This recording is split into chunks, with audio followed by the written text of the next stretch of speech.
राधा कृष्ण।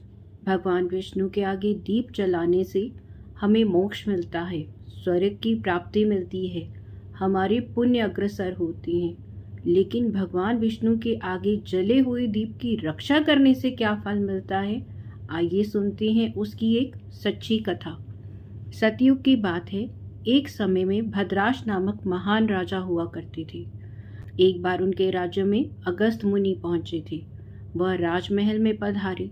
राजा ने उनकी खूब आवाभगत की। अगस्त जी बोले, भद्राश्रम मैं तुम्हारे दिन यहाँ 7 दिन रहूंगा। राजा ने उनके ठहरने का विधिवत प्रबंध किया और अपने सेवकों इत्यादि को उनकी सेवा में लगा दिया।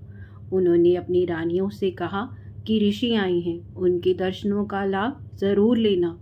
राजा भद्राश्रम की रानी कांतिमती अत्यंत सुंदर थी। कहते हैं उसके चेहरे की चमक 12 सूर्य के समान थी, जो कि सबकी आंखों को चंधिया दिया करती थी। रानी कांतिमती के अलावा राजा के रनिवास में 50,000 और रानियां थी, पर कांतिमती की बराबरी कोई नहीं कर पाती थी। पहले ही दिन रानी कांतिमती मुनि अगस्त के दर्शन के लिए गई। अगस्त मुनि ने कांतिमती को देखा तो देखते ही रह गए। उन्होंने कहा, राजा तू तो बहुत भाग्यवान है, तू धन्य है। दूसरे दिन कांतिमती फिर आई तो उसे देखकर अगस्त जी बोले, ओहो, सारा संसार इससे वंचित रह गया। और तीसरे दिन ये लोग तो उस गोविंद की माया को जानते तक नहीं हैं, जिसने एक दिन की प्रसन्नता में इन्हें क्या कुछ नहीं दे दिया।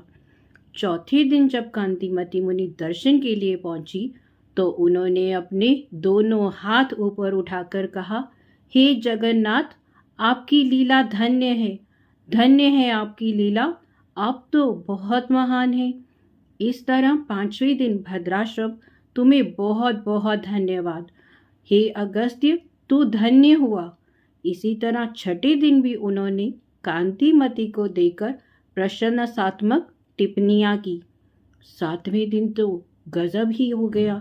वे बोले, राजा ही नहीं, उसकी रानी, ये सेवक सभी मूर्ख हैं, जो मेरी बात नहीं समझते हैं। इतना कहने के बाद वह उठे और सबके बीच राजा भद्राश्रम के सामने ही भाव विभोर होकर नाचने लगे। 7 दिनों तक रानी के जाने, उसकी प्रशंसा, और अब ये सभी उपस्थित लोगों के सामने ही धीर गंभीर रहने वाले ऋषि मुनि नृत्य कर रहे हैं। कुछ देर तो राजा को अचरज हो गया। फिर विनम्रता से हाथ जोड़कर अगस्त्य मुनि से इसका कारण पूछा। राजा के आश्चर्य और प्रश्न से उत्तर में मुनि ने कहा, राजन, आप पूर्व जन्म में हरिदत्त नाम के एक धनवान पर धर्म करण में विश्वास रखने वाले वैश्य के यहाँ दास थे। उनकी सेवा सुरक्षा आपका काम था और ये कांतिमती आपकी पत्नी थी। कांतिमती भी वैश्य के यहाँ दास का ही काम करती थी। एक बार वैश्य ने फैसला किया कि वह अश्विन मास की द्वादशी का व्रत रखकर भगवान विष्णु के मंदिर में विधिवत पूजा करेगा। सामने आने पर वैश्य ने सारी तैयारियां कर मंदिर की ओर प्रस्थान किया। तुम दोनों उसके भरोसेमंद नौकर थे, सो इसलिए उसने न सिर्फ तुम दोनों को अपने साथ लिया, बल्कि पूजा का प्रबंध भी तुम दोनों को दे रखा था। जब पूजा समाप्त हुई और शाम को वैश्य घर लौटने लगा तो तुम दोनों को जिम्मेदारी दी कि तुम लोग भगवान विष्णु के आगे जलाए दीपक को बुझने मत देना। तुम दोनों पति पत्नी ने रात भर दीपक के सामने बैठकर बिताई। दीपक को एक क्षण के लिए भी बुझने न दिया और ना ही उससे नजर हटाई।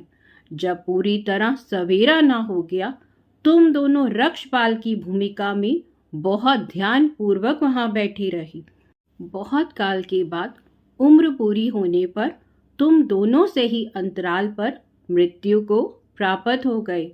राजा, तुम तो महान राजा प्रियव्रत के रूप में पैदा हुए और राजकुमार बने, और जन्म से दासी यह कांतिमती भी उसी पुण्य के कारण तुम्हारी रानी बनी। वह दीपक तो उस वैश्य का था, उसके ही यत्न और धन से जला था। बस तुमने तो जलते हुए दीपक की रक्षा की थी। यदि केवल इतने से पुण्य का प्रताप यह फल दे सकता है, तो जो विष्णु मंदिर में स्वयं दीपक जलाएंगे उन्हें कितना पुण्य मिलेगा। इसीलिए मैंने कहा था, सब संसार इससे वंचित रह गया। सबको मूर्ख मैंने इसलिए कहा कि सब कुछ को देखते हुए भगवान विष्णु के दीपदान के महत्व को लोग नहीं जानते हैं। अपने को धन्यवाद इसलिए दिया कि मुझे सब कार्यों में महज श्री विष्णु ही सूझते हैं, और तुम्हें और कांतिमती को धन्य इसलिए दिया कि तुमने दूसरे के जलाए दिए की रक्षा की और उसमें मन लगाया। राजा भद्राश्व अगस्त के उत्तर को सुनकर बहुत संतुष्ट हुए और उन्होंने अगस्त्य मुनि को धन्यवाद देते हुए कहा, मुनिवर, कुछ दिन और रुके और हम लोगों को उपदेश दें। अगस्त मुनि ने भद्राश्व को शीघ्र ही योग्य पुत्र के पिता होने का आशीर्वाद दिया और कहा, कार्तिक पूर्णिमा के अवसर पर मुझे पुष्कर में उपस्थित होना है, इसलिए अब मैं यहाँ से प्रस्थान करूँगा। राधा कृष्ण, राधा कृष्ण।